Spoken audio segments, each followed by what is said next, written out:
Finance Administration Committee meeting to order. Might need that gavel. The dead gavel.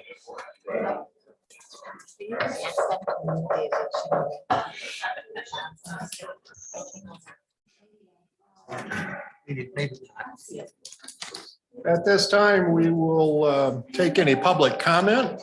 Is there any public comment?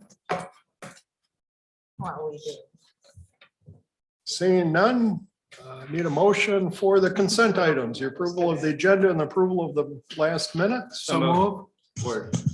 Any additions, corrections? All in favor, say aye. Aye. All opposed, same sign. Motion passes. Need a motion for the statement of review. So move. Questions, comments, additions, deletions? All in favor, say aye. Aye. All opposed, same sign. Motion passes. Joe, did we do public comment? Yes, I did. Okay, Yes, we did. Sorry, I was talking. making sure. I even waited, 30 seconds, a minute. Perfect, thank you. Need a motion for the public health personnel request. So moved. Or Second. Lisa, are you gonna? I am. I wasn't sure if you want to comment. Good morning, everyone. Just want to give you a quick overview. It should be in your packet, but the Ottawa County Department of Public Health received a $300,000 grant from the Michigan Public Health Institute. This is pretty specific to COVID.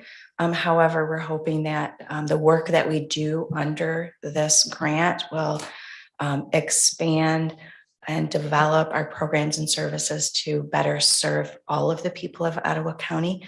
So it will have far-reaching benefits beyond the grant period.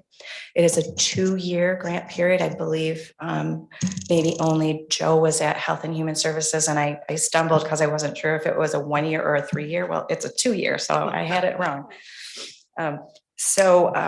For starters, we want to hire a 0.6 FTE.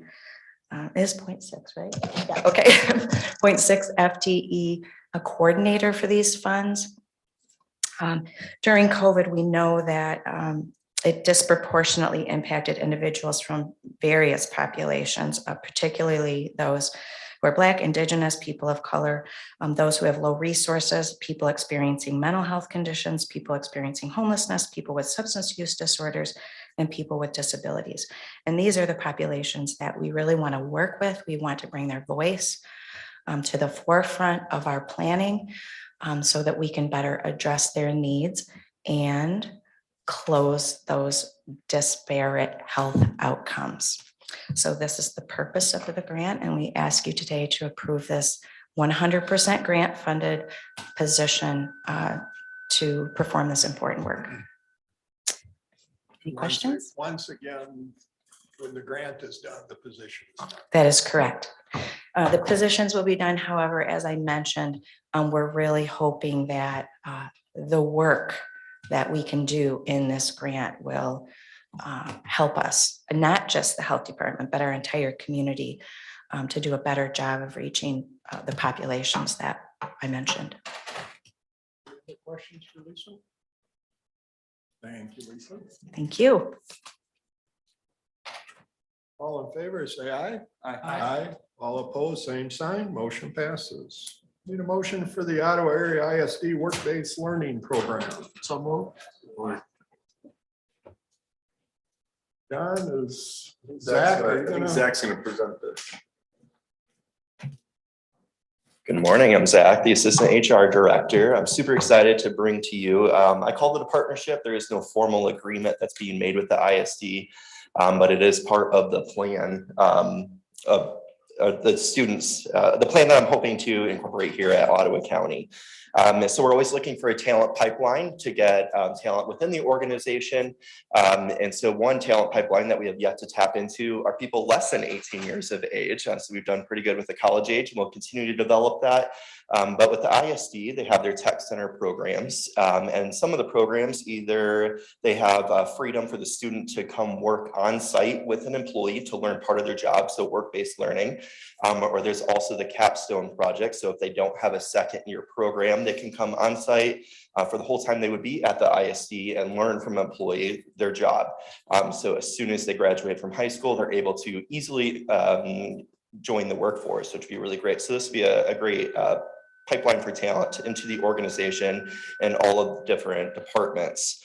What I'm hoping to do today is I'm introducing the program with to all of you, and we're incorporating in the fiscal year 23 budget. We're asking for $80,000 for 8 positions plus the purchase of 8 laptops. We want to make sure that we have the technology for students to be successful in their employment here at Ottawa County, and they would be coming on board to Ottawa County as employees as they do their work-based learning. So this will be a great opportunity to show what Ottawa County is all about, talk about different careers that we have to offer, and then hopefully, based on the success of the program, hopefully we can just onboard them right as a full-time employee here at Ottawa County. One interesting statistic that they shared with me is they currently have 23 capstone students. Of those 23, 16 were directly hired by the organization once they graduated. So we're hoping to see similar success here.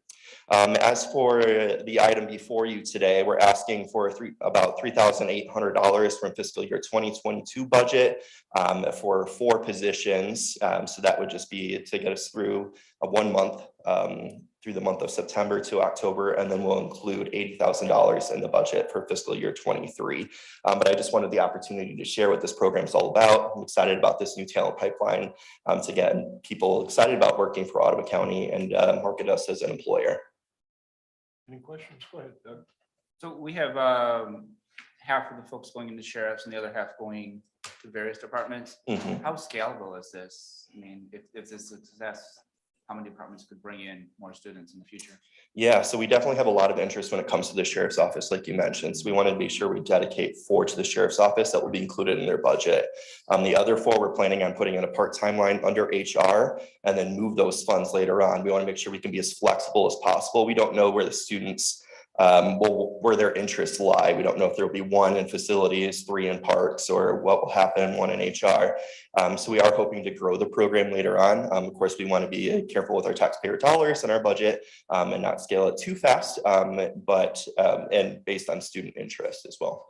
Thank you. Any other questions for Zach? Thank you, Zach. Yeah, thank you. All in favor, say aye. Aye. All opposed, same sign. Motion passes. Need a motion for the officer employee delegates to the MERS annual meeting. So move. Support. Questions, comments? All in favor, say aye. Aye. All opposed, same sign. Motion passes. Need a motion for the agreement with veteran service for veteran services dated November 12, 2019, addendum number 1. Support. John? Yeah, so this is this is the agreement between the county and Hope Network West Michigan, provide transportation services. So they provide rides to and from doctor's offices for Ottawa County veterans. And obviously with the increase in fuel costs, this would reflect increasing the amount that we would be paying Hope Network to provide those transportation services to for the veterans. Currently this, and even with these increases, the grant that we have through the state would pay for this cost. I think you're 1 ahead of us, John. I am. We're on 5. I think. I was excited. So forget everything I just told you. No. We'll remember no. for next month. Okay. We'll use it for the next one, yeah. Okay, so, all right, so basically, I see where we are. This is to amend our current agreement to add a 4th veterans counselor. And this would reflect paying, as you know, we have a contract with Social Services Resources. And so if we received additional grant funding to add a 4th veterans counselor, that would cost an additional just over $2,400 between now and the end of the calendar year when our current agreement expires. And so this additional cost will be completely funded by a grant from the state. Okay, questions? Our existing budget is funded from general fund monies, right? Yeah, Just this additional position is going to be a grant. yeah, so there was, this, correct. And then when we get to the transportation part, that's funded by a grant as well. It's all grant funds. Any other questions? All in favor, say aye. Aye. All opposed, same sign, motion passes. In a motion for the transportation service agreement with Courthouse. So moved. Or, Sam, John already told us about that. It's excited. Any questions? All in favor, say aye. Aye. All opposed, same sign, motion passes. Need a motion for the 3-year agreement for veteran services. So moved. So the current agreement with Social Services Resources expires at the end of the calendar year, and this would be a proposed renewal of that agreement through December 31st, 2025. It would represent a 10% increase from the current cost, but that fee would remain fixed throughout the duration of the entire 3-year agreement. Any questions? Go ahead. A quick question, Jen. So the VA office here at Ottawa County came from PA 192 in 1953. Is there kind of a statutory work plan with that office, or are there different things that office could do potentially in the future? I might ask Lauren to come up in terms of, he can provide you a summary of the services Sounds that great, they thank do you. provide that might Thank answer you. that question. Maybe it'd be easiest if I started with a little bit of a history. Great, I really appreciate that. Thank you. Back in about 2010, that's when Ottawa County decided to establish a Department of Veterans Affairs. And they had advertised for a half-time position to run that office. And that was simply to take over the County Veterans Affairs Committee's responsibilities as far as taking applications for county funds and also the county veterans burial allowance, which is a $300 stipend that goes to veterans who are wartime era. That was the sole responsibility. And part of that contract, well, when that was established, Keith Van Beek at that time, I was retiring from the Department of Human Services. He said, "Are you at all interested in that?" And I initially said, "Probably not. I'd like to taste retirement a little bit." And after a couple of weeks, I called him back and said, "I do have some interest. And would you at all be interested in a job share type of responsibility?" And there were a couple other individuals that worked with me for 35 years. And that was the arrangement. We formed an LLC, which is Social Services Resources. And we each work a day a week. We take copious notes for what we did, so the person that operates the next day can pick up right where we left off. And it has worked, I thought, from an excellent standpoint. It was shortly after that that the county, or that we discovered, that we should be coordinating with other services that are available for veterans. And it wasn't long, one of those that was existing was the Michigan Veterans Trust Fund. And the Michigan Veterans Trust Fund is a state-funded program that's very similar to the county emergency grant program. And it wasn't long before Lansing called and said, "Would you just take over that program for Ottawa County?" So we operate now the 3 programs: the county burial allowance, the county emergency services funding, and also the Michigan Veterans Trust Fund. But the big, as we look to other counties that had departments of Veterans Affairs, and we talked to like the American Legion, the VFW, and those organizations, what they were really after is the federal VA services that veterans can avail themselves to. And at that time, we didn't have a service officer here in Ottawa County. We had one that was available to us in Allegan County for 1 day a month. We now have a service officer in our office, not funded by the county, but funded by the state and federal government, and each day of the week. So that service has increased significantly, and we schedule and coordinate appointments for them. We see people by appointment. And then these MVAA dollars became available. And that's when we added the medical transportation piece, because that was often a question that had come up from veterans. Many of them have transportation options, but many of them don't. And so we added that service, and in this process, we're constantly turning some money down from the MVAA. We recognize, just what you had said to Lisa, when the money goes away, the position goes away. Well, the funding has been available now for about 5-6 years, and it's been relatively consistent. And we have gotten busier from the time when we operated with only those 2 programs. That's what our contract called for, to the Michigan Veterans Trust Fund, all the services provided by the Veteran Service Officers for the federal VA benefits. And we thought, let's see if we can add one more position, so that instead of being open 3 days a week, we're now open 4 days a week. And that's what this contract is all about. So Super. Thank you very much. I really appreciate that. Any other questions for Lauren? Thank you, Lauren. All in favor, say aye. Aye. All opposed, same sign. Motion passes. Get a motion for the agreement for veteran service dated August 23, addendum number 1. This just extends it. Yeah, so the agreement that you just recommended for approval, we're already looking to amend, 4 minutes later. But we wanted to kind of show that extra cost of having that 4th veterans counselor, and to reflect that grant funds would pay for that. And that would be for the period of time from January 1st through September 30th. Questions? All in favor, say aye. Aye. All opposed, same sign. Motion passes. Need a motion for the ARPA fund public survey results. So move.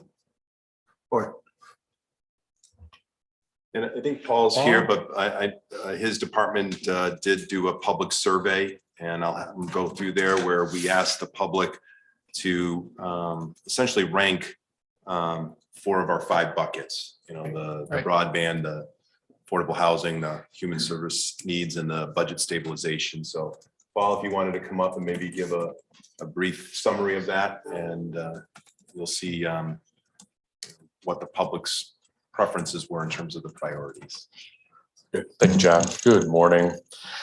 So we've received over 2,000 responses to the survey over just over a 30-day period. So I thought that was a very good response rate. And as John indicated, this survey was a product of the Arpa task force to garner some additional public input on what those priorities are that the task force had identified. They worked over a year diligently with their ears on the ground and their pulse on the community of what those major needs are.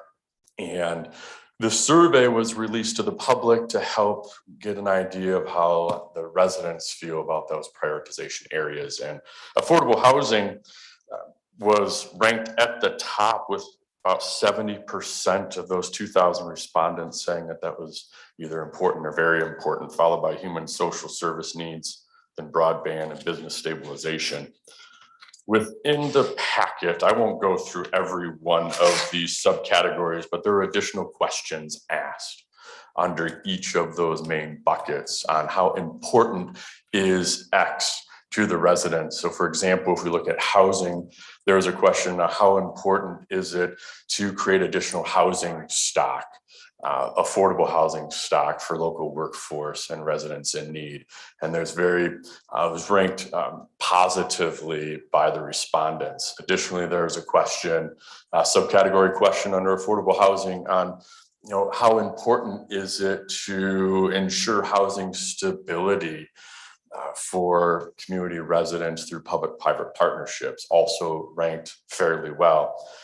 And on your agenda, you'll notice coming up next are some affordable housing projects that are bringing forward to you now. These are the first ARPA projects to come to the Finance Committee and have gone through the ARPA task force. So part of the survey here, the timing of it worked fairly well.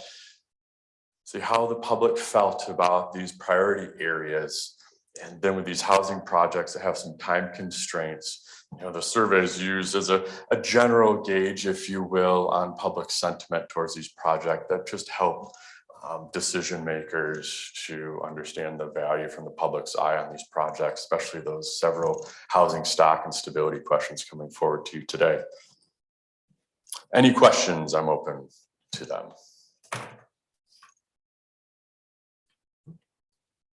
Thanks, Paul. Yep, you're welcome. I'm sure we'll talk again. Yep, sure. Thank you. All right, all in favor of the accepting the results of the ARPA funding survey, say aye. Aye. All opposed, same sign, motion passes. Need a motion for the dwelling place ARPA fund request. So moved. Support.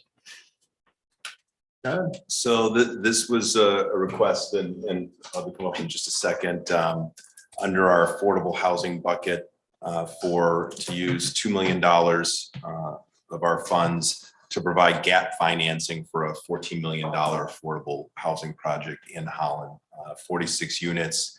And the units would be priced at a price point that would be affordable for someone that's at or below 80% of the area median income.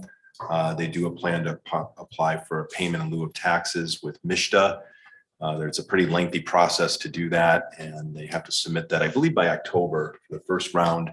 If they don't, it's a highly competitive process. If they don't get that, they'll apply again in the April round. And if they don't get it there, then the $2 million request for our funds will come back to us. So, but I'll turn it over for more of a detailed presentation than that. Morning, everybody. My name is Chris Bennett. I'm the Director of Housing, Community Development, Dwelling Place, Grand Rapids. Just one minor clarification. We'll be applying for low-income housing tax credits through MISHDA. The payment in lieu of taxes is actually done through the local municipality, in this case, the City of Holland. But yeah, we've been working with two churches right in downtown Holland for a number of years, Hope Church, First United Methodist, as they've been trying to figure out some way to make an impact on the affordable housing need in Holland. And we arrived at one site with two different buildings across the street from each other. As mentioned, the total construction cost is upwards of about 14 million. The ARPA funds that we're requesting that we're hoping to receive for this project basically help to cover the gap in what the low-income housing tax credits will cover and what's remaining out of that. And that's both. That's a lot of that is due to increases in construction costs over the last couple of years. Some increases in some amenities we're providing, like a second elevator for the smaller building. I Hope Church is really trying to make a big impact for accessibility and wanted to make sure that was included. So all these things kind of add to the need for some additional funding to cover that development gap. These ARPA dollars also, as this actually increases our competitiveness in the application round, which is a very competitive process with for-profit developers, nonprofit developers like ourselves going in for these tax credits. And these ARPA dollars will help us increase our competitive score to make that, give us a better shot at funding, basically. So if any questions, I'd be happy to. Questions for Chris? Yeah, go ahead, Greg. My math may be a little fuzzy on this, but I get at 14.3 million, 46 apartments, $332,000 per apartment. What am I missing? That is the cost that we're seeing. We have, site control. We have the other soft costs that are attributed to that. The low-income housing tax credit covers a lot of that, but the per unit costs are based on the updated construction estimates we have from our general contractor.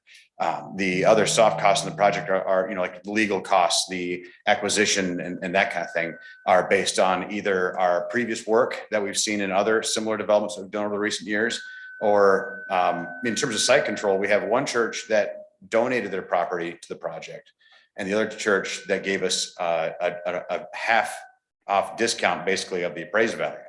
But that still adds to that per unit cost. So if you have $900,000 worth of acquisition, 46 units, yeah, that adds up in a hurry. So we're trying to balance, trying to keep these as reasonably as we possibly can without sacrificing quality for residents who will end up living here, and without adding to a per unit density we feel will not be appropriate for this particular location. So it does. I agree. Like that is a high number, and it's not out of line with what I've been seeing in other areas of this type of development work recently. Are these all nonprofit companies working on this, or is there some private money in this thing too? We will have some conventional financing as part of this as well, like a construction bridge loan, for example. We will have our own money into this through the form of our own sponsor loan, our own deferred developer fee that we're putting back into the project. But we are a nonprofit developer, and we'd be the chief owner operator. We do our own property management. And on that side, we have 40-hour week full-time property managers that would be working at the building full-time. So offices for them, different, just considerations that we have to have as part of this process add up to that total cost. One more foolish question, maybe. Sure. With a $332,000 per apartment investment, and you want some return on your dollars, what are you going to rent these things for? We are, when you go for these low-income housing tax credits, any developer can apply for them, for-profit, nonprofit. There are different, there are different considerations you have to have, but anyone can go for them. The thing is, if you're going to leverage these dollars, you're making a commitment in terms of a regulatory agreement, signed, recorded, and all that, that you're going to maintain this property at rents at or below a certain area median income threshold. In this case, the average AMI is going to be 60%. We'll have some at 80, some at 40. So you have a bit of a distribution of income in the households that be living here. But part of that commitment you're making, and in this case, we're making it for 45 years, is that we're going to be renting these at affordable rents based on that area median income. So for a household of two, that's for Ottawa County, I think it's just shy of like $40,000 a year household income. I think the rents for a 2-bedroom apartment are around like $1,100 a month, maybe a little less than that. So these are, working households. These are rents that are set at that, but these rents are set at the area median income, and we are legally obligated, ethically obligated, and just in terms of our own organizational goals and mission to maintain those rents at those levels as they're adjusted every year or so. So, but they're set, and we have to stick to them. That's actually why the pilot's so important too, because the pilot allows the taxes we pay back to scale up with those reduced rents. Oh, the pilot program, there are no property taxes? There are. It's based, instead of a ad valorem tax, it's based on the rents you're taking in, and then like common electric and some other factors. So and then we have a municipal services agreement where we're paying back to the city of Holland an amount of tax for fire services, streets, and that kind of thing. So it's a reduction, but we still pay taxes, but they scale at more of a predictable rate than what your traditional tax base might. Yeah, Greg, it's a payment in lieu of taxes is what, so it will result in less tax revenue being received by the city and the county. And the city will get additional tax revenue through that municipal services agreement. But yeah, it's based on a percentage of rent and utility costs, so they know what that is. And don't get me wrong, I'm all in favor of helping people, okay? But if somebody moves into one of your apartments and they're under this low income stream or whatever that number is, the $40,000, as time goes on, the economy gets better, they get a new job, a raise, whatever, who rides herd over these 46 apartments yearly to see if these people's income stream has increased, to adjust that? Our property management staff do it on an annual basis. That's also a requirement of the tax credits, that you have income certifications at the time of initial lease up when you move in. And then on an annual basis, you're going back and recertifying the households to make sure that if they are still under that income, nothing really changes. If they start edging above that income, say they start seeing a little more income of their jobs or what have you, their rents would start scaling up a little bit on that as well to adjust for it. No one ever has to move out of one of these apartments because they're better off than they were before. So they don't get evicted if they make more money. They just might have to pay more. Correct. Higher rent. Correct. Thank you. No, sure. And the city, in the city of Holland is good with the BLT in lieu of taxes. Yeah, well, the city council approved it unanimously at their previous council meeting. All right, good.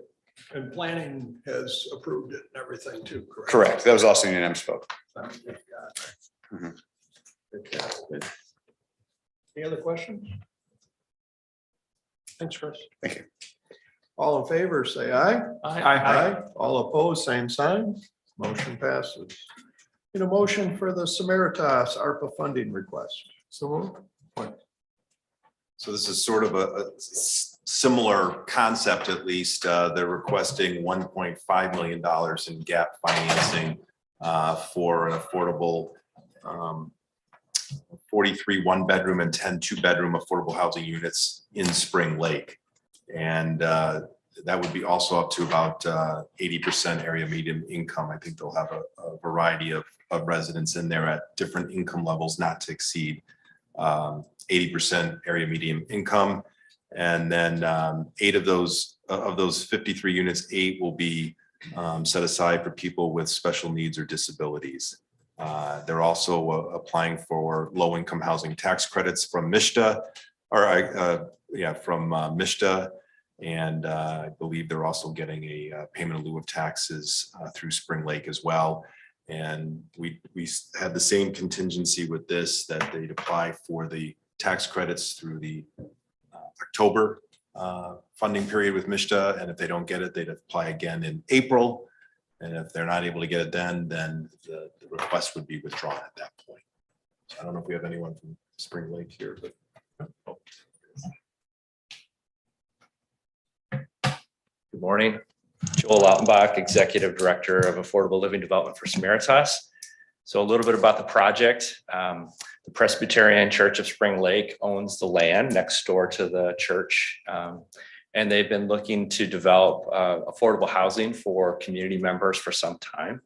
And so they worked with us and a couple other local leaders to put this project together. So it's been years in the making.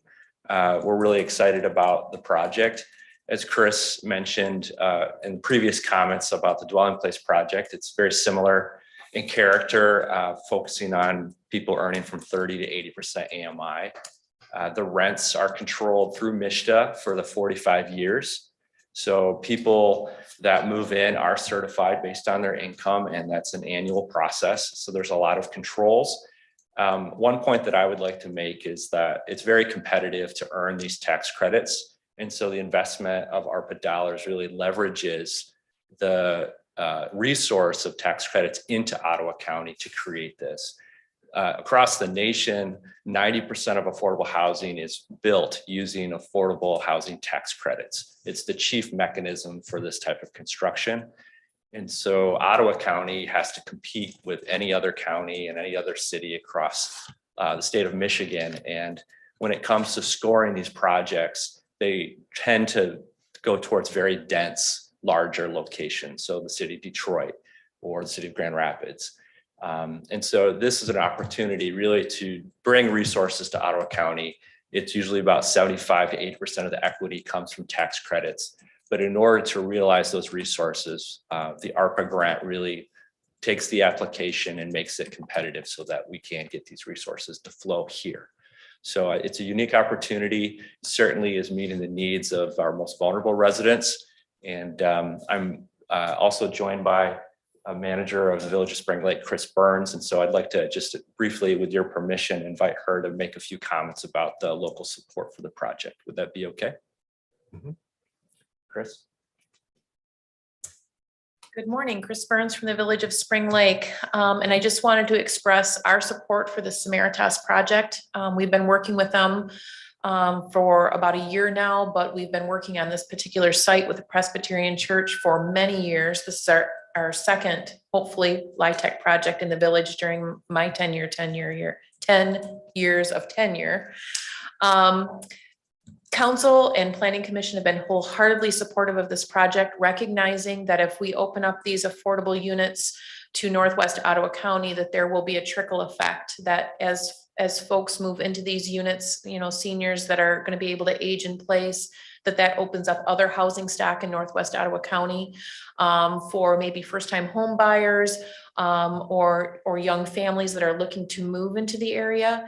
And that housing stock is really not available in Spring Lake at this time, nor is it really available in Grand Haven. So we're hoping that you'll support this project and do some of that gap funding to make it a stronger application in Lansing, because we do know that it is very, very competitive. So I just wanted to be here to represent our elected officials and say that we are wholeheartedly behind this project and hope that you are too. Thank you. Thank you, Chris. Any questions? Thank you, Joel. Thank you. All in favor, say aye. Aye. Aye. All opposed, same sign. Motion passes. Need a motion for the broadband infrastructure pre-engineering design in pro forma. So moved. Paul. Yes, thank you for considering this request. As you're aware, we have been working systematically over many years to build a viable, cost-effective model to address gaps in broadband into our underserved areas. And the model that we are working to build is based on our existing experience, as you know, on collaborating with the private sector to address our previous efforts on addressing gaps in wireless cellular communication technologies, where those areas of the county where providers are not building wireless infrastructure because it's not cost effective for them because there's not enough density. We have stepped in as a county and constructed, kind of that middle mile network to create those towers when only if the private sector agrees to co-locate on those to deliver their service. So it's very much a win-win scenario. And when we think about high-speed broadband connectivity, it's a similar challenge with economics for the private sector. We have no interest as a county, of course, to be internet service providers, but the providers themselves are not necessarily going into our rural areas because of the economics. And yes, there are a multitude of grants that are becoming available direct to the private sector to enhance our broadband coverage. But invariably in our conversations with providers throughout the region, statewide and elsewhere, there will be gaps in service because of the economics. And we are looking to use our experience and our information to create that public-private partnership, to create that middle mile infrastructure. So we've been building and collecting the data spatially to understand our landscape of needs and where those gaps in service are, where existing infrastructure exists, and then how we can start to fill the gaps. We've reached the point now with our abundance of data where we're looking to do the pre-engineering of a middle mile network. And we need to know what that looks like. There are grants that are becoming available that the county will be eligible for, either directly or in collaboration with a private partnership with an ISP or several, but we don't know what to ask for. What's it going to cost to build the network and expand service to all of our underserved residents? That's the big question. Now we've reached that point to say, okay, we've got the data, let's pre-engineer based on that information on where this middle mile network will go. And I will add, when we think about the engineering of this system, in our rural areas, it's not cost effective to put fiber everywhere. That is a very expensive product, but wireless technologies and certain spectrums of licensed wireless signals are improving consistently. And there is an opportunity to enhance our middle mile cell tower network to provide high-speed, reliable internet service to residents.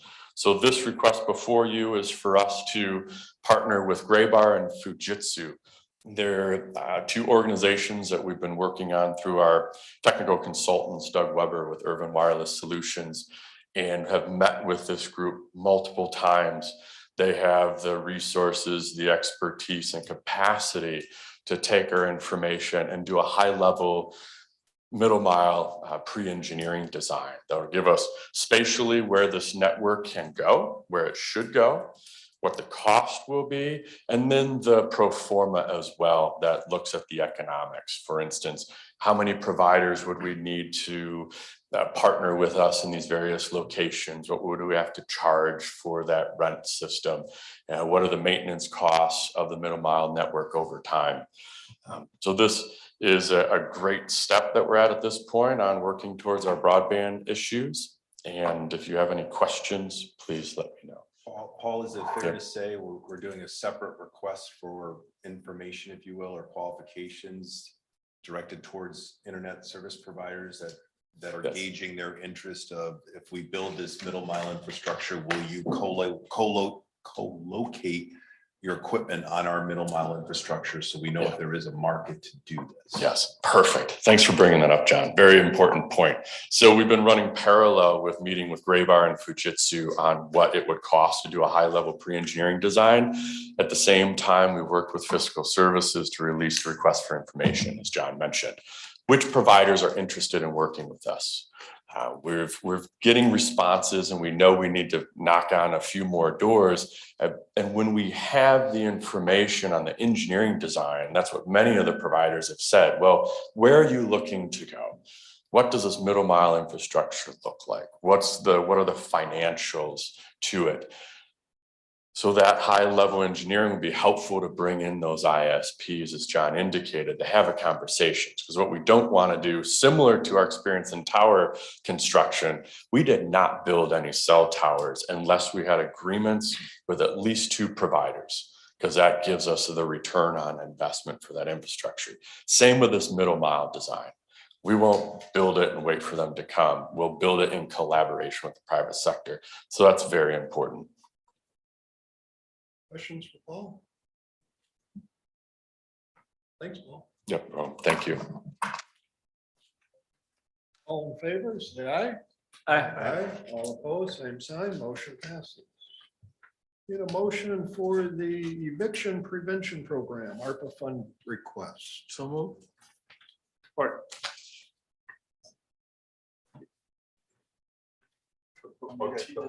Okay. Good. All right, if I may. So it has been almost 2 years since our department, through the Housing Commission, has been working with the 58th District Court and Drew and Laura with Good Samaritan Ministries and several other partners that are involved in eviction diversion programming. At that time, we were creating and working on the mechanics of what a sustained program looks like for the county. There's tremendous value to this type of programming that we can offer, and Drew can speak eloquently to that in more detail than I can. But I wanted to let you know, as we started to look at the mechanics of this, at the time, the courts and Good Samaritan Ministries were receiving funding, emergency relief funding, dedicated specifically for eviction diversion. We thought we had another 2-year runway to create the mechanics on what this funding looks like long-term, on how this program would operate and sustain itself. Then we found out not very long ago that that money for eviction diversion that we currently receive, it ends at the end of September.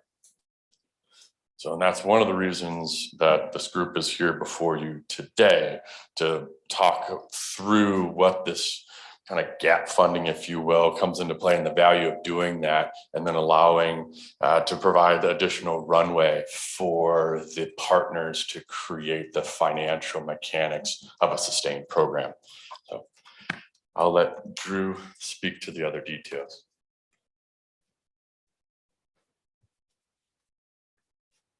Thanks, Paul. Good morning. It's an honor to be here. Can I pass around some additional materials for the packets you have? Some work we've done since the ARPA committee meeting. Really proud of being part of the county process through this.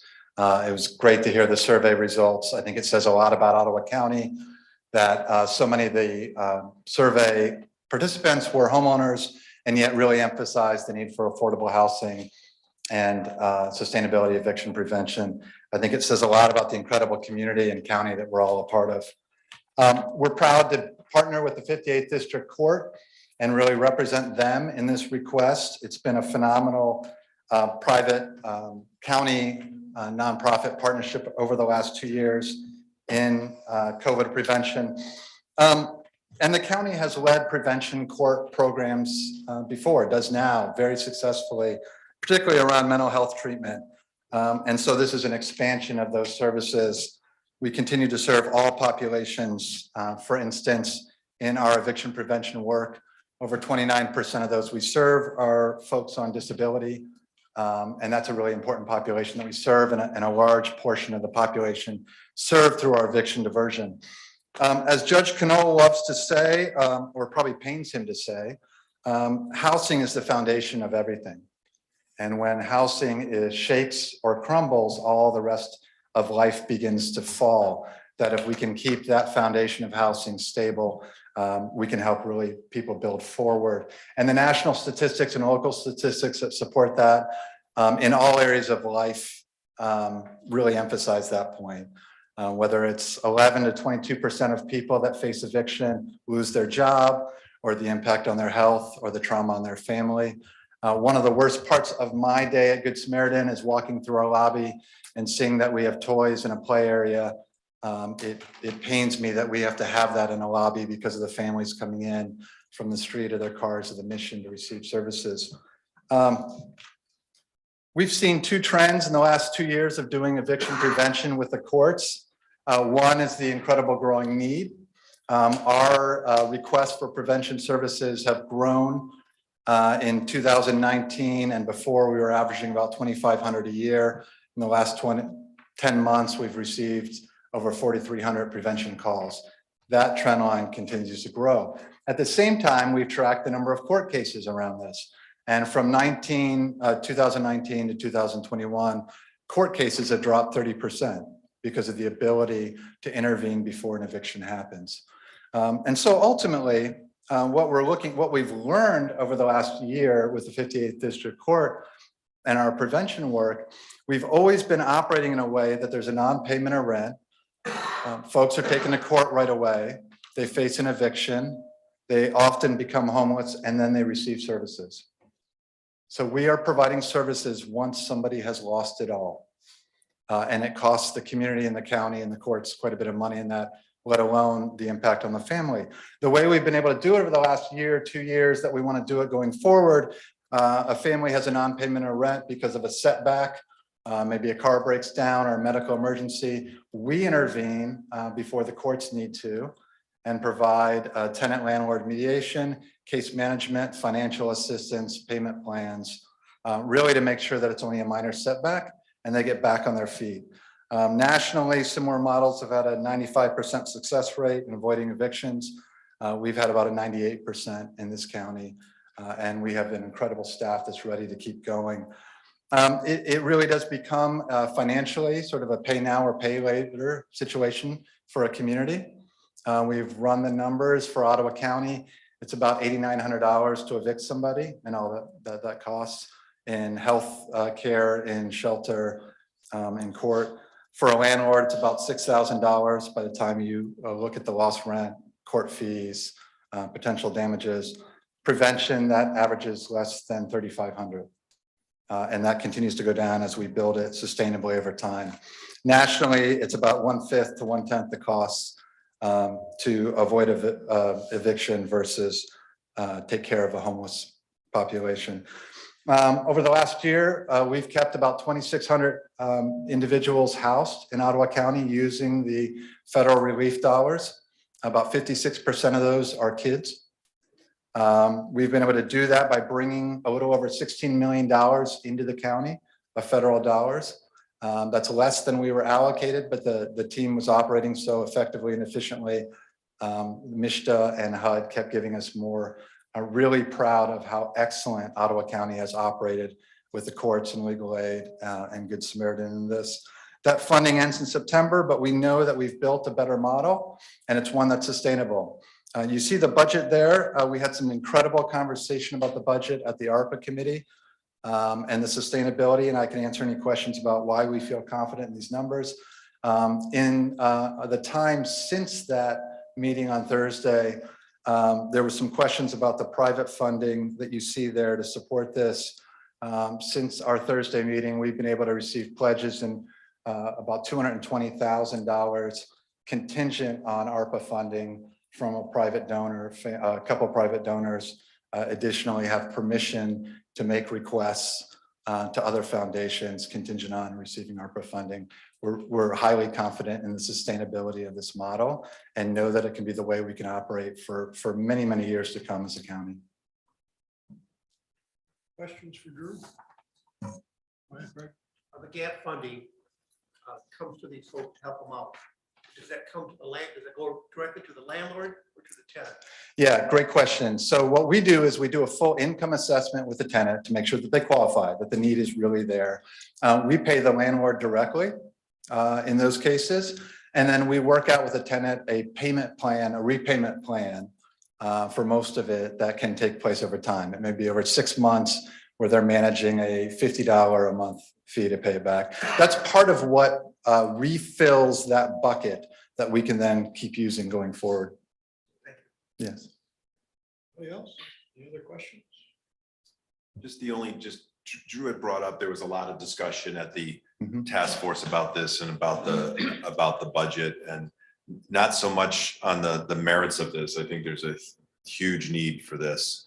But the questions, just to shed some light on the reference that Drew brought up, one was on the budget. Is it realistic that you'll be getting donations and grants to this level? And I see they provided some additional information on that. Just touch real briefly in his response to your question, Greg. The budget assumes that the tenants will be reimbursing, paying back those funds anywhere from $270,000 to $350,000. And so there were questions: is that a realistic budgetary number if someone is having issues paying their rent? Are they in a position to pay back that to that level? And then the last question was more on the expense with the staff that would oversee this. They're showing the staff expenses would be the same over the next 3 years. And so there were questions on, is that realistic, or would those staff costs, like everyone else's staff costs, go up? So that was kind of the nature of the discussion. It was not centered on, is this a good idea or a bad idea in terms of eviction diversion? It was really more on some of the budgetary assumptions that could this program sustain itself after the ARPA funds are used up, because that's one of the criteria that the board approved was, if we're going to give money, we want it to go to a program that can sustain itself. Which is, I appreciate that. And that's exactly what we want to make sure we have. Those numbers that we've pulled on the budget side are really based on our experience with the SARA funding, especially the first iteration eviction diversion, EDP, that we did in the first 6 months. It was based on a tenant payment repayment plan, and that's been really successful. On the flip side, the social service side, we find clients that's dignifying and strength-based to say, you're part of solving your problem. It's developing those patterns. So we use those numbers not as a hope, but on a pattern of what we've seen through eviction diversion, tenant payback. The landlord fee on that is actually much lower than what landlords have been paying through this process. Businesses have shown how they continue to fund this work in terms of keeping employees. So I'd be glad to provide sort of more details on those. Aren't just fill-in numbers. That's what we've seen in this work over the last 2 years. It's anecdotal, but we're starting to see, it's amazing. We just had somebody come in and hand over their paycheck, and they said, you helped me out. I want to make sure that I'm giving back to make sure that the next family can receive this. So not only in terms of payback, but in terms of donation to this, because they feel that strength that they got themselves out of this. We gave them the margin to do that, and the case management and supportive services to make sure they could. Any other questions? Thank you, Drew. Thank you. All in favor for the eviction prevention program, say aye. Aye. All opposed, same sign. Motion passes. Mr. Chairman, can I make a comment just a minute? I just want to comment on the last 4 or 5 items and how thankful and proud I am of guys like Paul and Holly sitting back there, and Ryan, and the work that they've put in, along with all the other people on the ARPA task force that has started almost 2 years ago. And all the meetings that we've had, and the thought and the work that these people have put into where we are today and coming up with these projects. And I'm just amazed and thankful that we can start working on some of these. I'm looking forward to the next few months, seeing many more of them. So Paul, Hallie, Ryan, keep up the good work. Thank you, Roger. Let's see, next up, need a motion for the retirement agreement for the Ottawa County Health Officer contract. Or Questions, comments? John? anything? So Lisa's indicated that she plans to retire effective March 31st of next year. And so it's a pretty prolonged process to hire a new health officer. And not only does the board have to approve that, but so does the state to make sure there are certain educational and experience requirements that the state has to sign off to make sure that that candidate has that. So it's a pretty lengthy process. And so what we're looking to do is to post that position immediately. And then if we are able to bring someone in, let's say in November, as an example, then that person would be the health officer that would issue the health orders. Lisa would remain on in an administrative capacity to provide a smooth transition for the new health officer through March 31st. And then she would step away and retire. If you were to say, no, Lisa, you have to leave before March 31st, then she would be provided a severance of 3 months pay. Okay, any questions? Yeah, what the process, the Michigan Department, can you explain that just a little bit? They have they check to make sure that the health officer has the correct educational background and work experience background. There has to be, send it to me, but a certain number of years of experience, as well as certain medical degrees that are in state statute that any health officer has to have. So we just have to basically demonstrate to the state that whoever the new health officer will be has those qualifications in order to comply with state law. They don't work with HR, they just have to comply to the laws, correct? Anything else? All in favor, say aye. Aye. All opposed, same sign. Motion passes. Need a motion for the 2023 capital improvement plan. Or Karen? Yes, this is the capital improvement plan that was approved by policy this morning. This is our long-term capital infrastructure plan. It basically is intended as a planning tool. Just a couple comments. We break out the projects by facilities and parks, which are separately approved by their commission.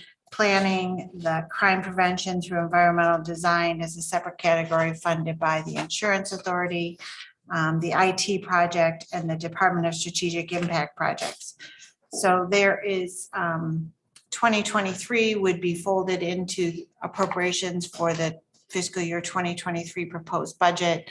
The out years are there as a planning tool and not currently funded. There in the first column, you'll see the unencumbered balance. That is projects that are ongoing. So projects are, when the funds are appropriated, they're appropriated for the life of the project, not on a fiscal year like operating funds. You know, a few comments. We did have a campus master plan that was finalized, I believe, in 2021. And some of those projects have been folded into this process, but facilities is still reviewing those and we haven't fully folded all those projects into this. So we have been working very hard every year in the budget process to provide for a ongoing funding of capital projects. And as you'll see in the 2023 budget, the general fund is contributing about $2.4 million to these projects. And then Parks Commission, their millage dollars funds their and grants and other sources fund their projects. That is up significantly, and we felt like at one point, I remember thinking that, you know, the $2.4 million a year would probably smooth out and fund projects. But as you can look in some of the out years, what we're finding is we become better planners. There's greater need there. And so when we fold the master plan in, I'm expecting some increased need for funding. And so we're continuing to look at resources, the excess general fund balance beyond policy that this board committed to funding those projects is just one of those sources. So just looking for different resources to make sure that we have a good long-term infrastructure plan to fund our needs to maintain our facilities and our infrastructure. John, the recladding of the health, was it the CMH building or the health building in Holland? Yep. Was that totally paid through the insurance authority? Okay. Yep. So that was just That was a grant. That was a. It was a claim. Claim, actually. It was a claim, yeah. Okay. Any questions? Doug? Thanks, Mr. Chair. Just a quick question on the Family Justice Center, that 8.3 million, we're still working off the original plug, right? I mean, that's not reflective of where we're at. That is right. So that is the unencumbered. So when we commit resources Right. to a contract, those funds are encumbered. And so it helps you track available resources to commit to new contracts and new purchase orders. But we're still operating on the $32 million. Very little, actually very small amounts have actually been paid, but a lot of funds have been committed to the construction partners, the construction contracts that are on site. So for example, I mean, we're working under bid package 1 and we're going to be opening bid package 2 very shortly. And they're working on bid package 3. We haven't encumbered those funds because, you know, those bids haven't been submitted to us yet. Right now, we're still on track to spend the $32 million for this project. So when you say unencumbered, what does that mean in layperson's terms? I mean, is that, because I would look at this and say, oh, we only need to spend 8.3 million and we're done with the family justice, when the reality is that's not the case, right? No. So when a project starts, you, how can I describe it? So you issue a purchase order or you have a contract and you commit resources, you commit budget for a later expense. That's what a encumbrance is. So unencumbered funds means funds that you have not set aside for. So I guess it's the Granger contract significantly, that there's an agreement of 27 million for the IPD team. Those funds are committed to that and that contract exists. They haven't spent all those. We haven't paid them all those funds, but we've said that we're working with this contract under this amount for 27 million. Now we've actually paid a very small amount out. So there's a lot of cash, but we can't go and do another purchase order for 26 million because those funds have already been committed to this IPD team. So if we receive a bid for $100 Right. and, or we budget $100 and we receive a bid to purchase something for $90, we're going to encumber $90 and have $10 unencumbered, which we may just keep set aside because maybe we have to buy something else that'll spend that difference between $90 and $100. So the rest of the $32 million has been encumbered already. A lot of the $32 Yes. million has Yes. been encumbered to that team. has for- been committed. Committed Yes. to that project with that team. So some of the things that are still unencumbered, for example, are some of the things that we haven't bid out yet with some of the subcontractors for like finishing work and that type of thing. That number will go down. That unencumbered number will go down, you know, ultimately, you know. Once everything's bid, I mean, in theory, if you're gonna spend $32 million, your unencumbered balance would be zero. You would have no funds available. You would have committed it all. The project would proceed under the contracts and that you would pay everybody Right. up to the amount that you've committed to pay them. Okay. So I think I'm sort of getting what that means, but I mean, just looking as a layperson, I would just say, oh, we only need to pay 8.3 million and we're done with that. Is there any way we can have you know, wouldn't say real, but like, this is how much we still owe on this capital project that we haven't spent yet? Is that, because those numbers seem to be different. The unencumbered balance seems very different than like how much we need to spend yet to fill this capital Well, it's- project. I mean, I'm not sure if I understand what you're asking for. I just am trying to think about how to. because if I look at the total, then it doesn't reflect what, you know, we still need to pay to get these capital projects done, right? Correct, but it's important from a project manager's perspective.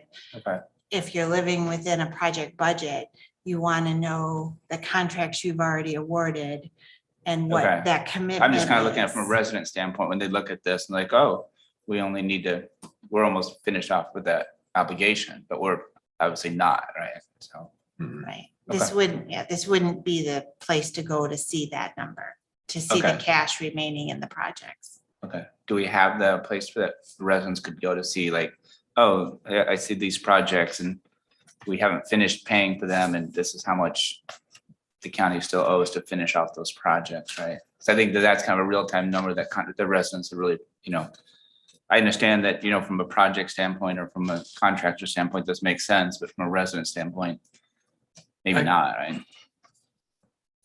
In reality, and you know, in my experience with city government, it's not any different when you do road projects or sewer projects or any projects. You're always gonna, you're never gonna show exactly how much you've spent and how much you have left. It's, you know, that's Gatsby is the way it is, right? I mean, this is the way the budgeting goes, and this is the way the reporting goes. How do you change that? I remember Well, I mean, asking that. I could show, I guess we could make an adjustment and potentially show total, what's encumbered. I mean, I don't want to add work. I just want to make sure that we're clearly, you know, communicating to the residents, like, here's the projects that we're working on. Here's how much you as taxpayers and as residents are going to end up spending on these projects. And that's a real-time number that, to the best of our, you know. Well, the abilities. CPI is really not a place for that. Right. Right, and that's that not- may I would be look- I would the look at my case. general ledger if I wanted to know how much money was remaining, how much cash was remaining to be spent. Okay. But you I really can- don't know how much is left. Well, because- it's every time you you're pay a gonna- bill, it changes. Yeah. I mean- And your bidding changes too, And your correct? bidding changes, and if you do Yeah. change orders, it changes. So it's very important for the project manager to know what's been committed in either contracts or change orders if they happen. And so it's very important for a project manager to know, this is what I have left to work with, which is the purpose of the project accounting and the Okay. project, the Okay. capital improvement Right, plan. and maybe I'm just thinking of this as a different document, right? And then what, Yeah, this is basically for projects going forward. We're setting money aside because we know the 3 rooftop units at the jail are gonna go out. So we're gonna set money aside. It's a each planning year. document. You know, it's basically a planning document. It's not a budget document per No, se. not really. And I think that's what Doug's looking for, is a budget document. I think that would be more in here, correct? Right, or a summary of the project Right. to date, you know, a project summary of this is what was originally budgeted, this is what's been paid, Yeah. this is what's still to be paid, basically. yeah, it's just more basic information from residents, but I understand the difference in documents, so. Any other questions? All in favor, say aye. Aye. All opposed, same sign. Motion passes. Need a motion for the quarterly financial status report. So move. Work. Aaron, anything that jumps out or? Right, so this is the third quarter, so it's through June 30th of 2022. Again, tax bills are just going out in early July, so there's a large portion of county operating revenue that has not been received. We received our property tax revenue in the final quarter of the year. So you might see that trend. It's consistent with prior years. What you will notice on page 3, we've provided a summary of the American Rescue Plan Act updates. So projects that were approved by this board have been reported to the Department of Treasury regarding what we have spent to date. So that is at the top of page 3. We have had lost revenue for 20 and 2021, which is an eligible expense. There have been projects awarded for ARPA funding in the amount of the 39.7 million of lost revenue. To date, we have spent 30. As of June 30th, we've spent 30 million of the 39. So there's $9.5 million remaining in those project budgets to report. That is the lost revenue for ARPA. So we wanted to provide an update in the quarterly report. But there are the departments, as far as spending, it's pretty consistent with prior years. We will end fiscal year 21 well within what we've planned to. And so at this point, we're not seeing any concerns or anything that requires action. No big potholes in the future. Keep our fingers crossed we make it to the end of September. Any questions for Karen?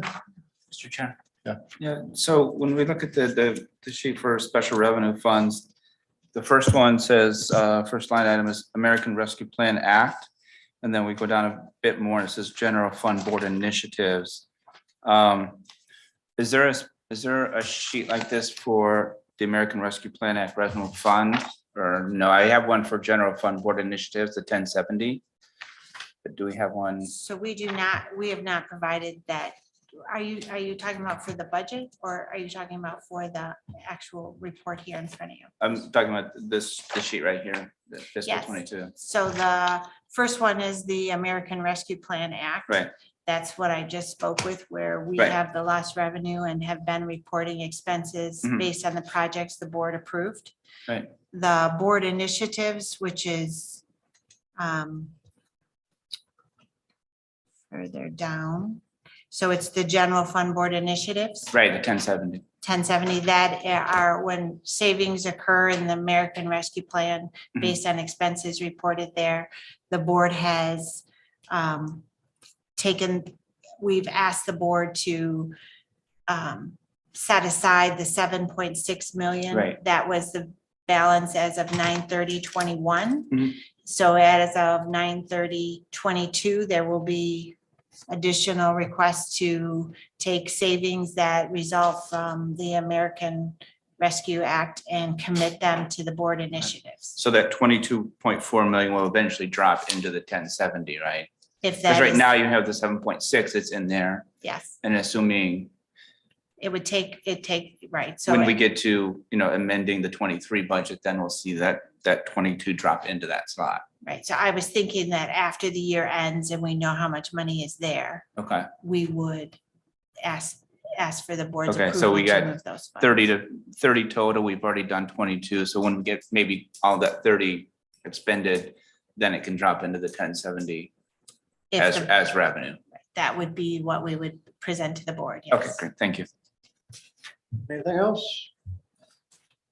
All in favor, say aye. Aye. All opposed, same sign. Motion passes. Need a motion for the 2022 budget adjustments. So move. Anything special there, Karen? Just following through and putting some items on here related to appropriating funds in the board initiatives fund that we just talked about. So that 7.6 million for the projects that were just approved today. So those budget adjustments would mirror what was approved today. Questions? All in favor, say aye. Aye. All opposed, same sign. Motion passes. Need a motion to set the public hearing for the 2023 budget. So move. Or It's just Just a- formality. It's a requirement. Yeah. Okay, all in favor, say aye. Aye. Aye. All opposed, same sign. Motion passes. Discussion items, the 2023 budget. Karen? So I printed out a packet for you. I thought it might be easier to walk through the proposed 2023 budget with paper copy instead of trying to do it electronically, but this is the same as the document on the website.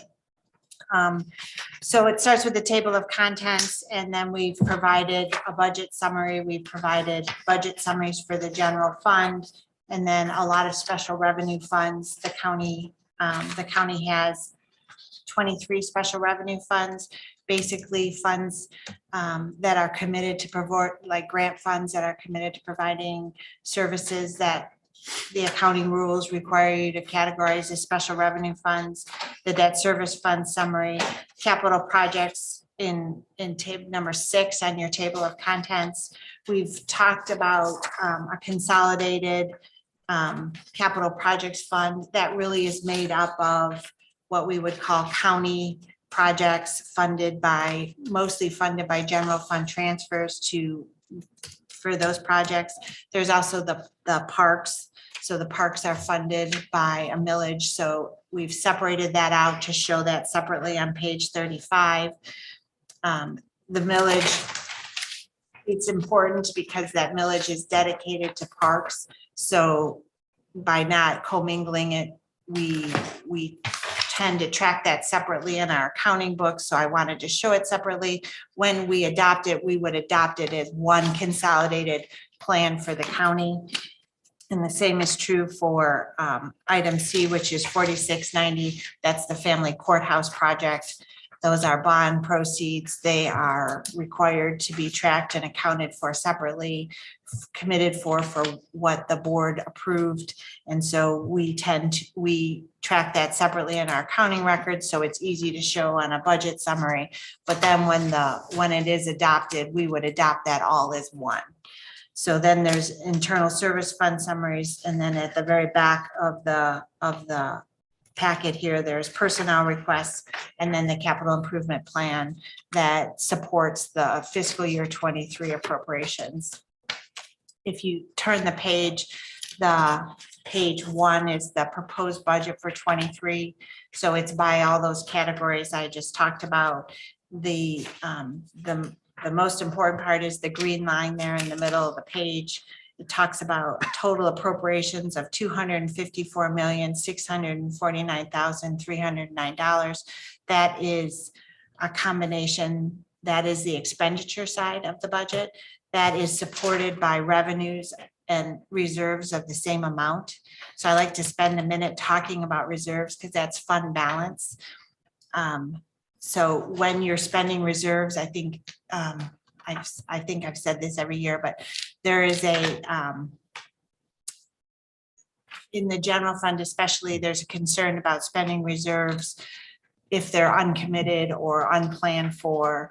Rating agencies tend to look at that. So we have a long history of setting aside and using $1 million of reserves in the general fund. We do it because departments tend to underspend by 5 to 6%. And so we want to end with the plan that we had. The rating agencies understand our approach to this. It's not an unplanned expenditure. It's department underspending. So we end the year where we want to end the year or closer to where we think we're going to end the year.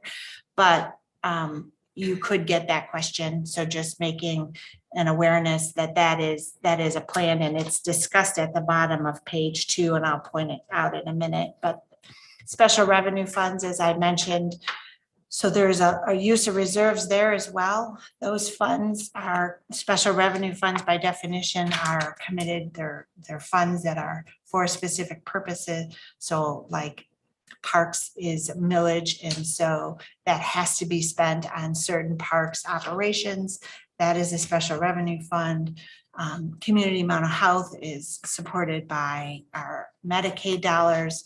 That is a special revenue fund. The CMH millage, same thing. So a special revenue fund, by definition of the accounting rules, is that those funds are committed to that specific activity. Debt service is our debt service payments. All of our debt service payments are made from a debt service fund. Funds are transferred in and you track your debt service, so you have a single place to track that information. And then our capital projects funds, that's the combination of the three sets of projects that we've talked about: the county projects, the parks projects, and then the family courthouse, which was funded by bond proceeds. So that's the consolidation of all three. The internal service funds and proprietary funds, there's a summary at the back. That was, I referenced, that was page 10, or I'm sorry, item 10 in your table of contents, page 37.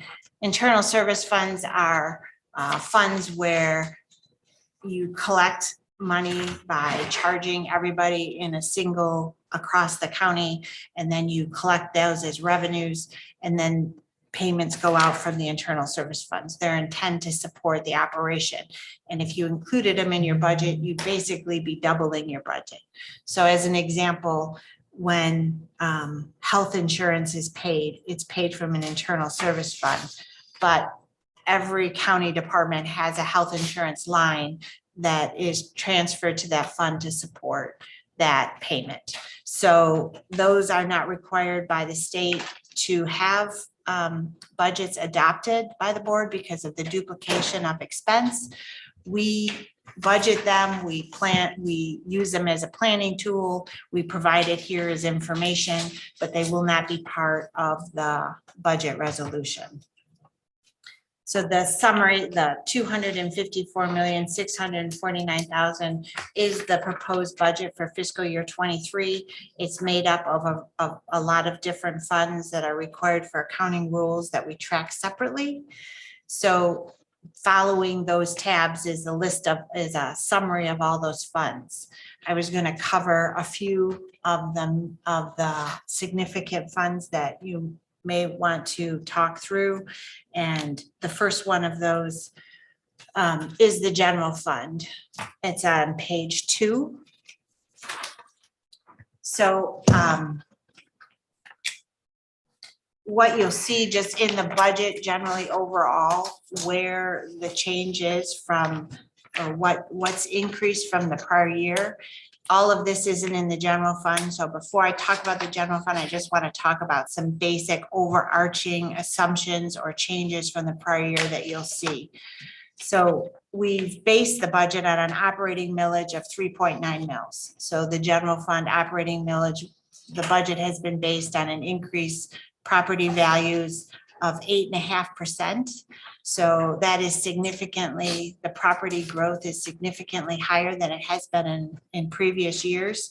So you're accounting for higher property growth, but the millage rate is the same as last year. That is correct. So, and the reason property values, a component of property values that's really driving that up is that we're expecting a 5% inflation growth. So I think it's the 1994 proposal A that limits property tax growth to the max to the rate of inflation not to exceed 5%.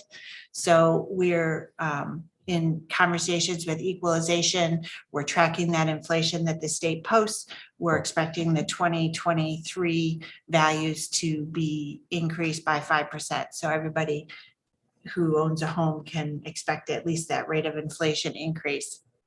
In addition to that, we're expecting 2.5% increase due to new construction, and then another 1% growth due to uncapping. So when you sell your home, the assessor takes a look at the value and makes an adjustment. So we're expecting an increase related to that.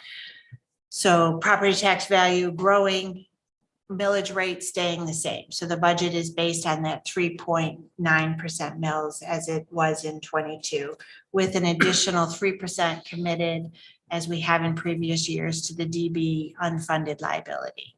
So all of those things that were put in place by the board a few years back, we're continuing into the 2023 proposed budget. A lot of areas that you will see increase is in the pay, personnel and benefits, where largely it's one of our largest categories. When we spend money on staff that provide the services to the residents. So the cost of living we plan for is a 2% increase on January 1, 2023. So that is consistent with the contracts that are in place already. And then we have one contract that is expiring, but we are assuming a 2% increase in wages, a cost of living increase of 2%. In addition, this budget also shows a full year of implementation of the wage study. So last year we implemented the wage study. It was a partial year, but we implemented it. So there was 9 months. So this shows a full 12 months of the implementation of wage study. And then it also has the 2% increase that was added to staffing in the spring of 2022. So that shows that as an expense for all of 23. Health insurance, we increased that, where this budget includes a 3% increase on January 1 of 2023. So you'll see that throughout the entire budget. You're going to just see those areas, property tax revenues, and any fund that has it, you'll see an increase there. You'll see an increase in personnel. Some of the other things that you'll notice is we did experience an increase in insurance cost. So the county has, with the Ottawa County Insurance Authority, the insurance authority paid more for insurance costs. And so that is funded by rates that we charge the county. And so the county has experienced an increase in insurance costs. With the additional tax revenue that comes in, we have taxes here that are reported, and they are basically passed through to the dispatch authority and to the road commission. So they come in as a revenue, they get paid out as an expense. So you will see that as well.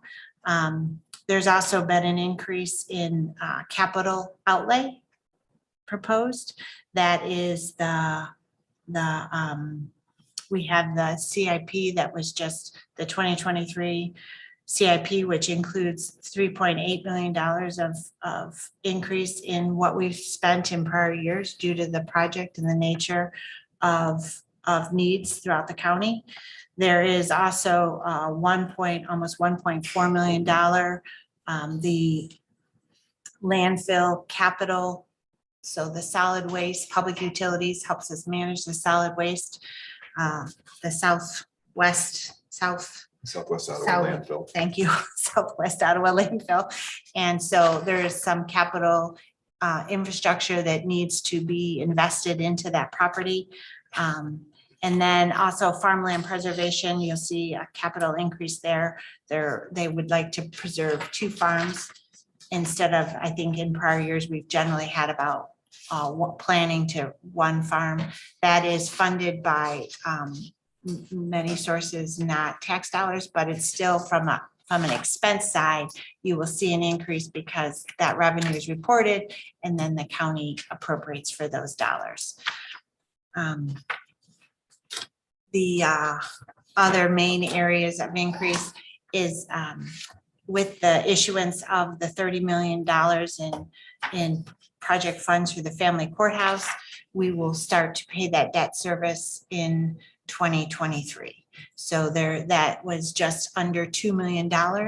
So you will see that is an increase in the budget for 2023. So some of the major themes of items that you will see across all the funds for changes in the budget. Specifically, if you look at page 2, it's a summary of the general fund, which is the main operating fund for the county. And the 2023 recommended budget for the general fund is the 104 million of revenues to fund the 105.4 budget of expenditures. So that leaves revenues that are actually under expenditures by the 1.2 million. If you look all the way down at the bottom, you'll see that, again, departments generally historically have underspent. So $1 million is set aside for that. And then we have planned or one-time funding, so of 209,000. Frequently, the board sets aside funds for a specific purpose. And then when those funds are spent, it's a planned use. It generally happens in a future year. This could be donations that received in one year that are spent in the next, or other sources of funds that we have set aside for a specific purpose. So just looking at, at the very top, you see the very first line of revenues, that's the tax revenue. So that tax revenue that you see there, the 66 million, that is county operating. So that is the 3.9 mils that comes into the general fund. It's actually, we make an adjustment and set aside the 0.3 mils in a different fund. So it's actually 3.6 mils because that's what operates, that's meant for operational purposes, not for that committed fund, not the 0.3 mils committed to the unfunded liability. But it also includes the taxes that come in for the road commission and the taxes that come in for the road commission and dispatch authority. So that number is not all for county operations. There is an expense down when you go down to expenditures and you see contributions to component units, the $12.9 million in expenses. That's where the property tax revenue comes in, and then it goes out to pay the component units, the road commission and the dispatch authority. So a major expense there. A major revenue directly supported by an expense out. So there's a connection, a matching there. Intergovernmental revenue. So that is basically state and federal, local grant dollars that support our operation. That is an area of a large increase, the $1.2 million increase over what we adopted. So the major driver for that is the local stabilization authority. That is the reimbursement from the state for the personal property tax exemption that was granted. It's a $400,000 increase expected in 2023. And state shared revenue would also be shown in this line. And we are projecting an increase of state shared revenue of about $300,000. So it also includes things like the grant for the CIT program that was recently approved that would continue into 2023. We didn't have that in our adopted budget in 22, so you'd see things like that in that intergovernmental revenue to support operations. Down below the expenditures, those are the major changes in revenues, those two lines. The expenditure side, you see them, as I mentioned before, the major changes is in salaries and benefits. So it's a significant portion of our budget is committed to people.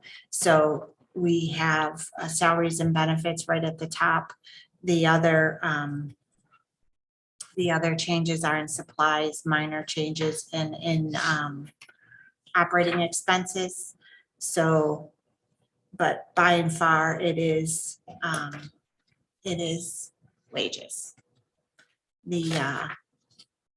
So that is a summary of the general fund of where we would end and where we'd expect. It's pretty similar to last year with the funding, the programs that we've already approved and that are moving forward.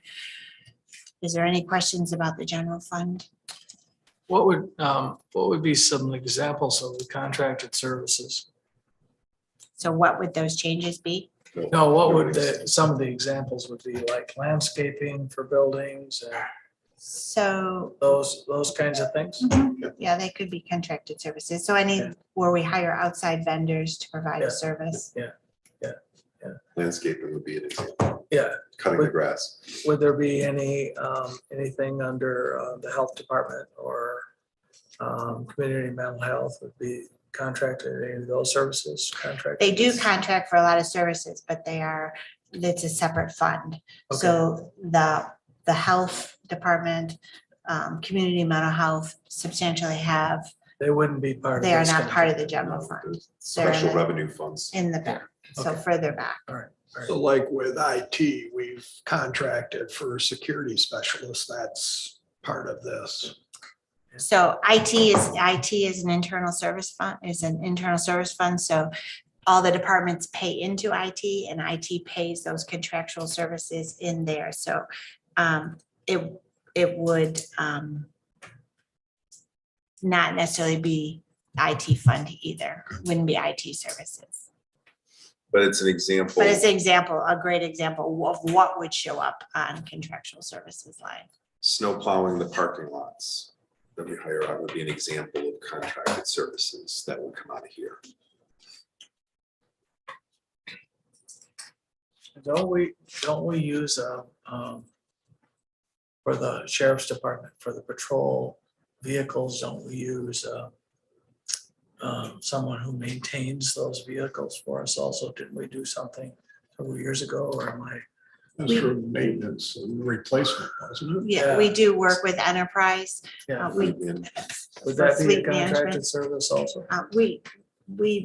What we pay them generally is a very small amount that shows up in maintenance, shows up for the below and a maintenance and repair line. Oh, okay. So that's because it's really when we pay them, we're paying the maintenance of the vehicles. We're reimbursing. I'm just trying to figure out how we come up with $5 million worth of contracted services. So A lot of grass mowing. the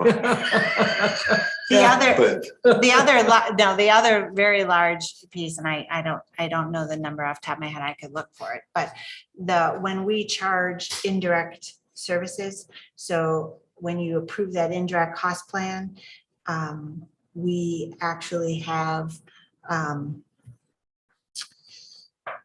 there's a revenue and expense, so it shows up in that, the indirect services that we charge other departments. So to comply with grants, we have administration, fiscal, HR, treasury.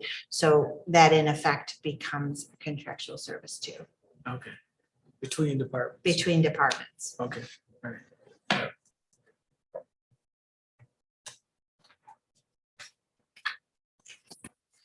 Anything else, Karen? I was gonna just point out to you on page 14 of the packet, the board initiatives that Commissioner Zylstra mentioned earlier. There is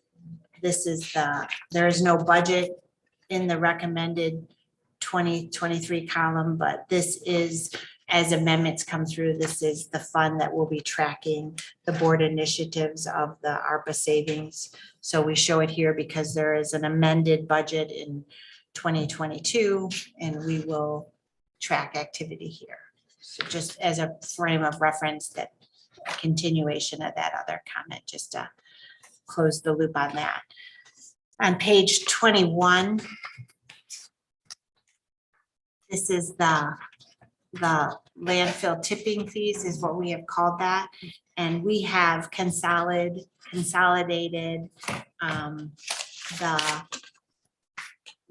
the Southwest Ottawa landfill along with the resource centers that the health department manages.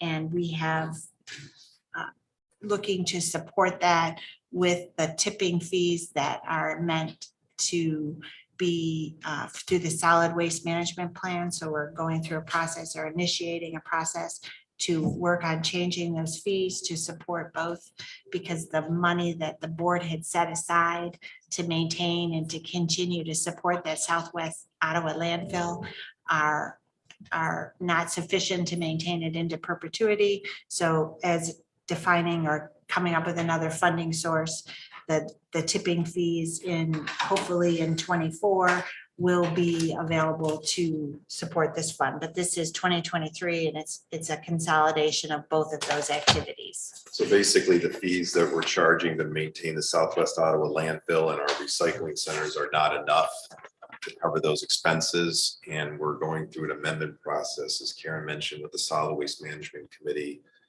to implement a county materials fee that would be assessed to the landfills that would provide that revenue to maintain our Southwest Ottawa landfill and our recycling centers. We've got about $1.3 million in capital projects that we have to undertake at the Southwest Ottawa landfill in order to properly manage the contamination. So it needs an update, the Southwest Ottawa.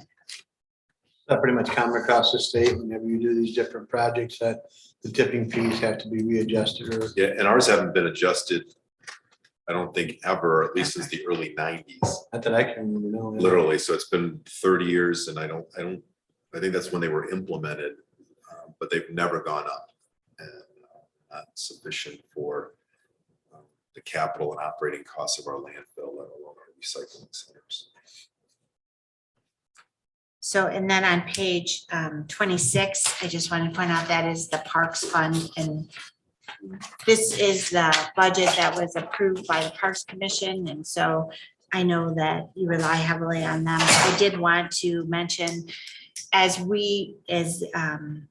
because revenues are less than expenses, but we are, so if that's again, I tend to look for those negatives where revenues aren't supporting operations. So if someone were to ask about that, that is, we created that separate Parks Capital Project Fund. And so we are separating their operational funding from their capital funding of parks. And they used to track all that in their operating funds. So in order to get the funds from the millage that they had saved up for this, you'll see that we are actually at the bottom transferring funds to the Parks Capital Project Fund. So it is in the current year showing that we are transferring to this capital projects fund to track those costs, but it's just a way of moving the accounting for that. It's not necessarily that they are spending it on operations. We're just tracking that someplace else now to separate operations from capital. So I just thought that it was important to point that out. And then the other thing that I wanted to mention was if we flip all the way back to page 38. Page 38 and 39. You have all of the position requests that we received for funding in fiscal year 23. The ones that are highlighted in a light yellow, I don't know, is it color? Yeah, orangish. The orangish color, those are the ones that have been recommended for funding. So those are the ones that are included in the fiscal year 23 proposed budget. The ones that are white, and they also have a no in the last column, recommended yes or no. Those are the ones that are not recommended for funding. So in total, there's an addition of 16 new positions. There's also 6 approvals for increases or reclass or slightly changing a position. And then there's the 8 temp positions that was presented to you today with the human resources, new initiatives with the school. So those temps are in increase, and they're showing up in the fiscal year 23 budget as a continuation of that program. And then it does eliminate one position that was a epidemiologist that we were hoping to get a fellowship for and fund in 22, that we did not get that fellowship. So we are eliminating that because that was funded by a very specific source. So it eliminates that epidemiologist position, and it also eliminates 4 temps to support. So when the new position was added, there's an adjustment in non-benefited positions. So that's a high level summary of the personnel. If there's any questions about any specific approval some of the main drivers in the court areas, the new judge that the state has authorized starting in 2023 impacts many of the court offices. The clerk register of deeds is impacted by that as well. So we've added positions to support that new judge. Is some enough? So, Yeah, Yeah, thanks, Mr. Chair. Yeah, Karen, any of these positions that were not recommended, are likely to come back in next budget and likely to be recommended for next year's budget. I'm looking at strategic impact has research and data analyst, which is kind of ARPA driven in a sense because of the, requirements that we're placing on strategic impact to fulfill those.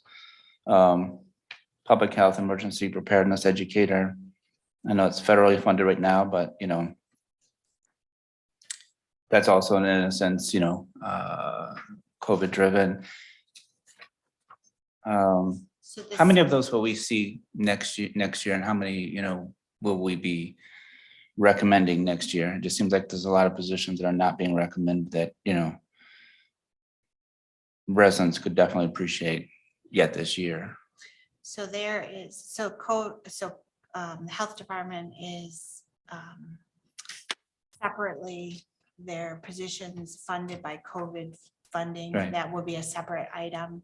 So it's not part of an adopted budget. So if they have funding in place, we've pulled that apart from the adopted budget just because it is COVID, it's related to COVID and it's grant funded. And usually they don't get their grant amounts early enough to meet the deadlines to prepare for this meeting and to be prepared for the public hearing. So that kind of goes separately. Okay.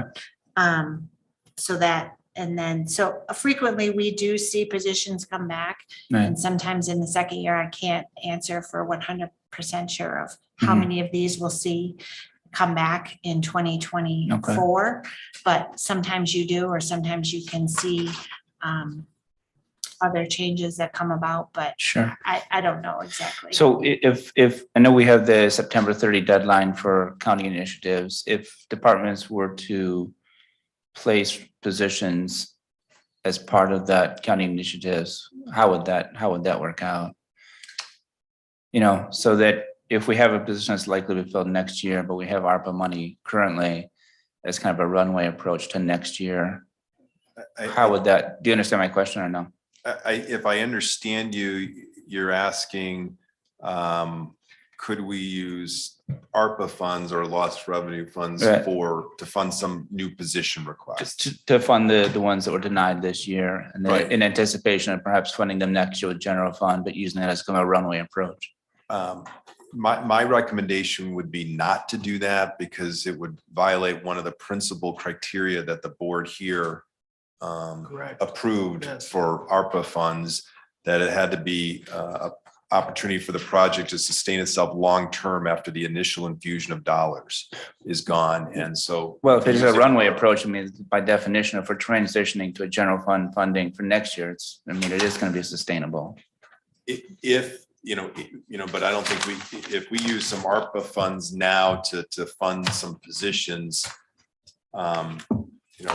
to me, it would be too soon for us to commit to say the 24 budget will fund those positions. No, I understand that. But I mean, there are positions that are, definitely, we're going to need them, right? I mean, strategic impact is going to need a data analyst to kind of go through all the requirements that we're placing on them as far as tracking our ARPA expenditures, right? And it's kind of something we've tasked them to do. So I can't foresee that position not being fulfilled. It'd be difficult for strategic impact to do the work that we've tasked them without that. So just in that instance, right? All these positions that currently have no recommendation with ARPA money. I'm not saying every one, but I'm just saying, can we look at that lens and saying, look, there's a lot of things here that, residents really appreciate and would really, provide a higher level of service. And as a runway approach, use ARPA funds to fund them, until next general fund. Problem with that, though, is what happens if the economy takes a dump? You've hired these people. Now our tax revenue has gone down. we can't afford to keep them. Now you're gonna get rid Well, of I think you can say that about any position, right? I mean, there's plenty of positions that we filled here that likewise would, fall into that scenario, right? them. Just because we got the money doesn't mean we have to spend it. And we generally don't like to post and fill positions unless we have some belief that that position is going to continue into the future. So, I mean, my recommendation would not to, and I understand the runway approach, my recommendation would not to not use ARPA funds to hire new positions, because it's hard to say in the 24 budget that, yes, we will now fund that position. Because it'll depend what kind of available revenues we have. No, I understand that, but I just want to kind of, it's tough to see some of these positions not being funded, knowing that, they're needed and that we do have ARPA funds that we could possibly use as a runway to general fund positioning next year, right? If that looks viable. And I understand, what you're saying there. I do think that, I would still like us to consider that. Just a second question here on the DEI specialist. That position was not recommended, but we currently don't even have a secretary in that position. So what was the thinking behind that denial? The secretary position is still available. It's not Okay. eliminated. This request was for an additional position Okay. beyond that position that's currently vacant. So the At position 28, but that's- at 28,000, my understanding was that that's a transformation of the secretary into a specialist position, right? Maybe I have that wrong. I'm just looking at, the total. It is a net, one FTE at 28,000. So I'm assuming that it's a specialist position instead of a senior secretary, since we don't have a senior secretary any longer. Right, and our recommendation at this point was to keep the organization of that the same as it is now and to fill that senior secretary position. And with all of these, and I'm even the ones where we recommended no, I mean, in many of these cases, it's not based on, oh, we don't think they need that position or that position's not. No, I understand there's limitations, there's budgetary A lot of it's- limitations. No, a lot I of it is just totally a get simple that. Fiscal decision. Right, no, I where totally get you that, have but so I mean, much money and you have to it is make priority choices. it is a priority balance. Yep, Yeah, I do, but I absolutely. do think like there's especially some positions that really stick out to me that, would really make, next year or two work really smoothly, especially in those departments. But I appreciate that. Thank you. Thank you. Anything else, Karen? Not unless there's your questions. Move on to treasurer's report. Amanda? I do want to, I just want to really take a moment to thank Karen and Fiscal Services, having participated in budget meetings. Her department literally goes through every line of a hundreds of pages budget to make sure. And so during the budget meetings, there were questions on individual line items. Hey, why did this go up or why did this go down? So I just want to thank her and the department. It's a huge lift to do this kind of work and really appreciate what they've done. So. I echo that. So just real quickly, because it's been a while since you've been sitting here, had 2 quarters of economic decline in the country. So typically that's determined to be in a recession. Some people have not declared that yet, but I just want to make you aware of that. If it is, I'm hearing from brokers that it's a very shallow recession, or it's projected to be a very shallow recession at this point. So wanted to make you aware of a couple other things with regard to the OPEB trust. I remember when I first started, Karen was asking me constantly, why do we have this third-party administrator? Because it was a cost, she thought it would be a cost savings if we eliminated the third-party administrator to do with the OPEB trust. And so we did ask for an attorney's opinion. We could get rid of the third-party administrator, save about $12,000 a year.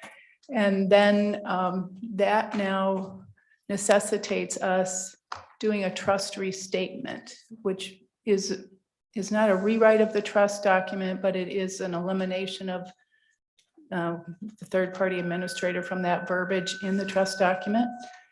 At the same time, so that's in process, and The reason I'm bringing this to you now is because this document will come to you next month, likely as for your approval. So I just wanted to bring you, make you aware of it. At the same time, our financial advisor on the OPEB trust, Greenleaf Trust, has decided to move away from doing OPEB trust like